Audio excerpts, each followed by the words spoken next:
Welcome to Sky Story. Saksikan cerita penuh misteri dan keajaiban yang penuh inspirasi dan pastinya.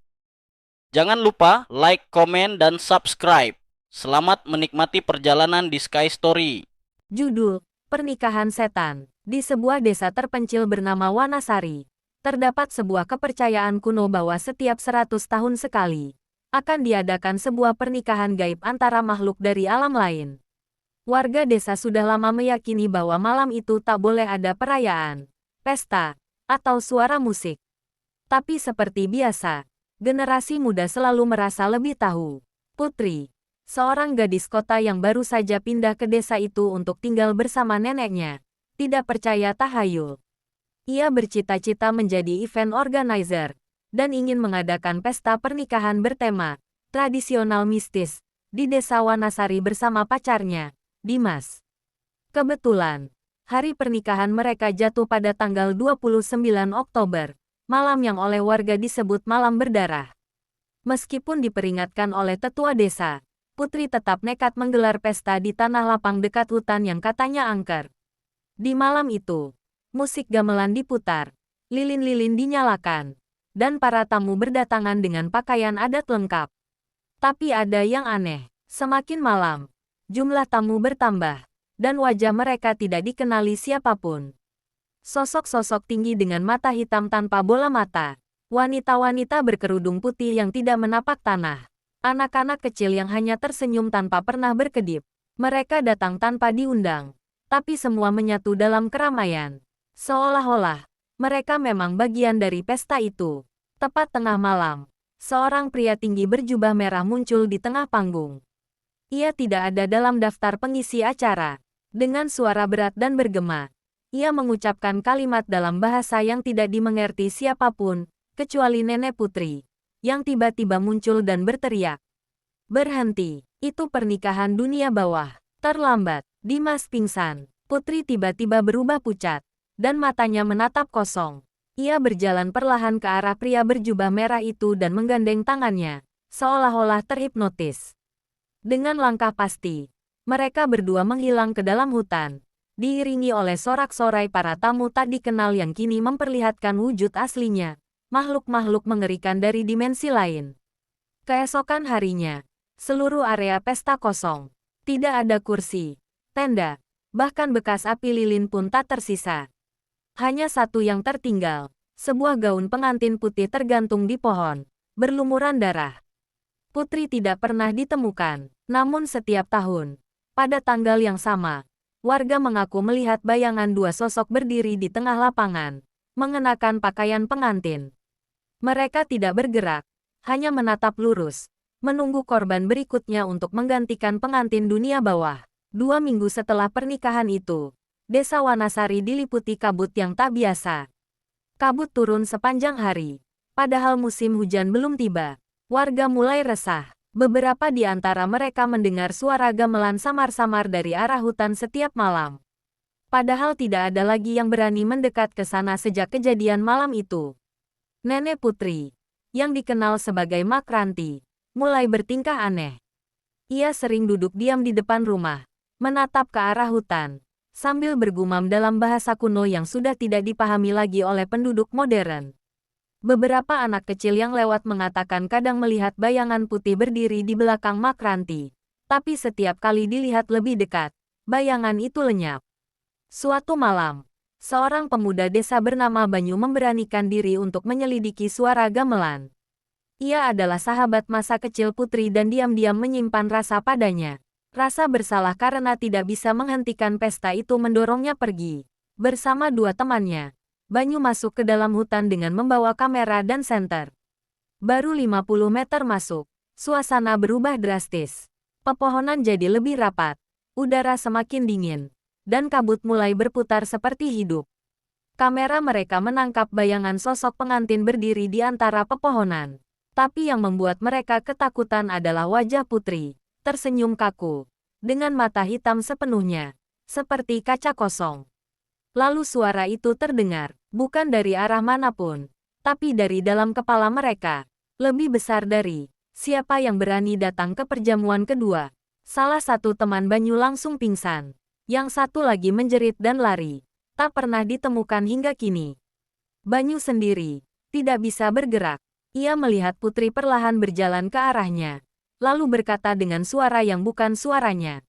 Lebih besar dari, aku masih di sini. Tapi waktumu hampir habis. Tiba-tiba segalanya menghitam. Banyu terbangun di depan rumah Makranti. Sendirian. Dengan lumpur di seluruh tubuhnya.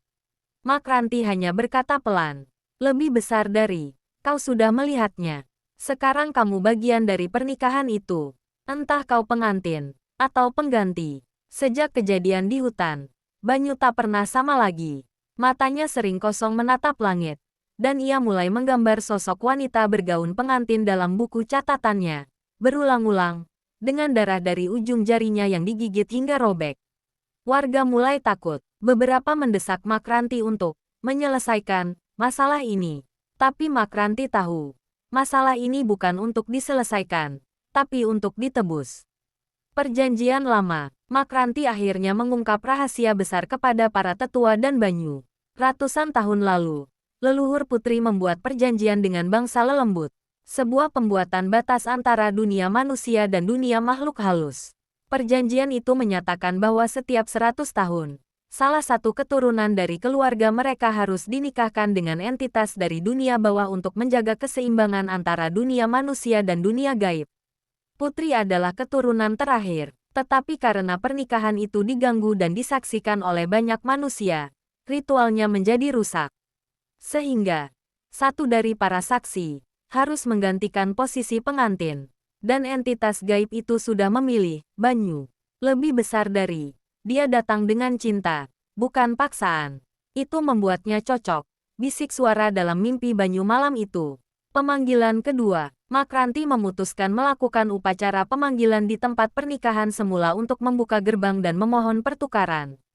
Ia tahu risikonya. Jika gagal, seluruh desa bisa ditarik masuk ke dimensi bawah. Dengan darah ayam cemani, mantra-mantra kuno, dan pusaka keluarga, Makranti dan para tetua membuka portal itu.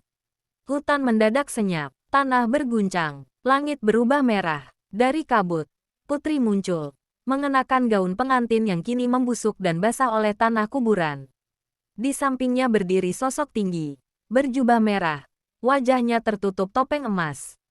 Ia menunjuk ke arah Banyu, lebih besar dari, bawa dia ke altar.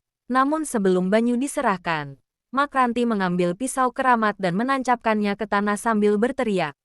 Lebih besar dari, aku, Ranti, penjaga garis darah ini, menawarkan diriku sebagai tebusan. Angin berhenti, semua makhluk itu menatap.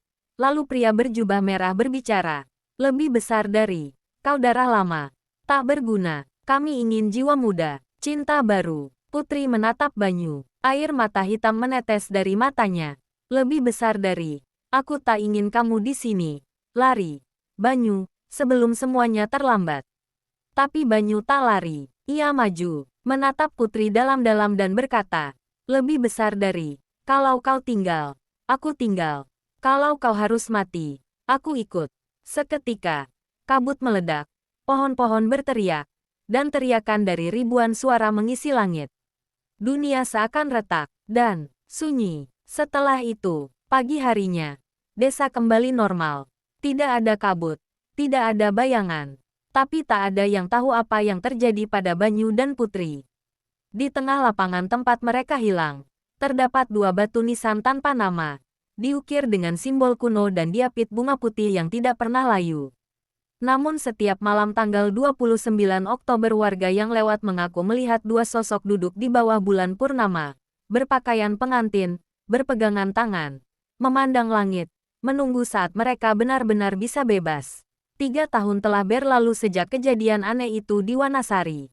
Desa mulai tenang, tapi tidak pernah benar-benar pulih. Batu nisan tanpa nama itu masih ada. Dan anehnya, tidak pernah berlumut atau retak, meski hujan badai datang berkali-kali. Suatu hari, seorang jurnalis muda bernama Ayla datang ke desa itu. Ia tertarik dengan cerita rakyat tentang pengantin setan yang pernah viral secara lokal, lalu menghilang begitu saja dari pemberitaan. Ayla tak percaya mitos Baginya semua hal bisa dijelaskan dengan logika dan investigasi. Namun saat ia mewawancarai warga, mereka hanya diam. Seperti ada sesuatu yang mengunci lidah mereka. Hanya satu orang yang mau bicara. Seorang anak kecil bernama Lila, cucu Makranti. Lebih besar dari, Mbak mau lihat putri. Ya, putri siapa? Tanya Ayla. Lila tersenyum. Putri di cermin. Ayla menganggapnya candaan. Sampai malam itu, ia menginap di rumah kosong peninggalan Makranti. Di dalam kamar utama, ada cermin tua besar, tingginya hampir 2 meter. Bingkainya dari kayu hitam berukir motif pengantin Jawa. Saat malam tiba dan listrik padam, Ayla menyalakan lilin dan menatap ke arah cermin. Tapi yang ia lihat, bukan dirinya sendiri. Di balik kaca itu, tampak Putri dan Banyu, berdiri dalam kabut merah. Mata mereka menatap langsung ke matanya. Putri mengangkat tangan, menulis kabut di balik kaca. Lebih besar dari, tolong kami. Ayla mundur, gemetar, tapi begitu ia berbalik, cermin itu mengeluarkan kabut, dan suara gamelan mulai terdengar samar. Darah baru, pengantin baru. Tiba-tiba, sosok berjubah merah muncul di dalam cermin. Wajahnya kini retak, dan dari dalam retakan itu mengalir belatung. Lebih besar dari, gerbang terbuka lagi, karena kau yang memanggilnya. Rahasia cermin. Keesokan harinya, Ayla mencoba keluar dari desa, tapi setiap jalan kembali membawa dia ke rumah itu. Ia sudah terjebak. Dalam buku tua milik Makranti, Ayla menemukan catatan terakhir. Lebih besar dari, siapapun yang melihat pasangan itu di cermin, akan menjadi penghubung dunia atas dan bawah. Jika ia tidak menyerahkan pengganti, maka dialah yang akan jadi pengantin selanjutnya. Ayla sadar, ia harus memilih antara menyerahkan seseorang, atau menjadi pengantin berikutnya. Malam berikutnya, cermin mulai membesar, melebar seperti pintu neraka. Dari dalamnya, tangan-tangan kurus meraih udara, dan suara ribuan jeritan memanggil. Lebih besar dari, pernikahan akan dimulai. Ayla tak bisa tidur malam itu. Suara gamelan terus berbunyi dari dalam cermin. Sosok Putri dan Banyu semakin sering muncul, tapi kini tubuh mereka mulai membusuk. Di balik senyumnya, Putri menatap dengan lirih. Lebih besar dari, waktunya habis. Ayla, kamu harus memilih. Ayla menolak untuk mengorbankan siapapun. Tapi ia tahu, jika tidak ada pengganti, gerbang akan terus terbuka. Ia meneliti kitab warisan Makranti dan menemukan satu kalimat terakhir yang samar. Lebih besar dari, jika darah keturunan lama bersatu dengan pengganti pilihan, dan cinta sejati menolak kehendak gelap, maka ikatan bisa dipatahkan. Ayla menduga, kalimat itu mengacu pada dirinya. Ia menemukan bahwa ia masih memiliki hubungan darah jauh dengan keluarga Putri, dari garis neneknya yang berasal dari desa sebelah. Dan ia, diam-diam mulai jatuh cinta pada kisah tragis Putri dan Banyu. Malam itu, Ayla berdiri di depan cermin. Ia menoreh telapak tangannya dengan pisau, menempelkan darahnya ke permukaan kaca dan berteriak. Lebih besar dari, jika aku harus menjadi pengantin untuk menghentikan ini, aku rela. Tapi jangan seret jiwa lain lagi. Tiba-tiba, cermin pecah menjadi kabut hitam. Sosok jubah merah muncul terakhir kali, tertawa membelah langit. Lebih besar dari, cinta, adalah kelemahan kalian. Tapi kelemahan itu, juga kutukan kami. Lalu segalanya runtuh. Setelahnya, pagi datang dengan damai. Gamelan tak terdengar lagi. Cermin itu hilang. Rumah Makranti kosong dan bersih, seakan tidak pernah dihuni siapapun. Dan di tempat 2 batu nisan lama berdiri, kini ada 3 batu nisan baru. Bertuliskan, Putri, Banyu, Ayla. Warga tak tahu apa yang terjadi. Tapi sejak saat itu, tak ada lagi kabut, tak ada lagi bayangan pengantin, dan hutan kembali menjadi hutan biasa. Namun setiap tanggal 29 Oktober jika kau berdiri di tengah lapangan saat bulan penuh dan menutup mata, kau akan mendengar bisikan. Lebih besar dari, pernikahan sudah selesai, tapi cinta yang dikorbankan akan selalu dikenang. Tanda hubung, tanda hubung, tanda hubung. Tamat. Terima kasih sudah mengikuti kisah ini sampai akhir. Jika kamu ingin cerita serupa dengan suasana horor yang beda, psikologis, supranatural, atau kisah lokal lain jangan lupa subscribe, like dan komen tunggu cerita selanjutnya.